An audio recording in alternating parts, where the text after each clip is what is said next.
late natulog, and ang pagkakaalam ko, ang endorsement sa akin kagabi, hindi daw masyado kumakain. So, meron silang request na i-encourage siya na kumain.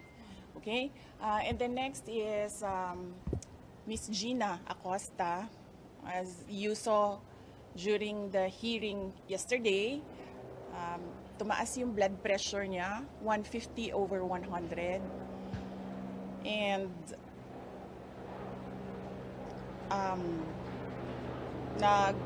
nawalan siya ng consciousness.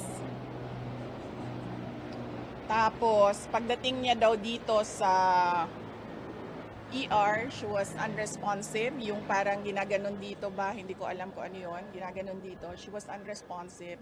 Pero na okay naman siya then after. But merong mga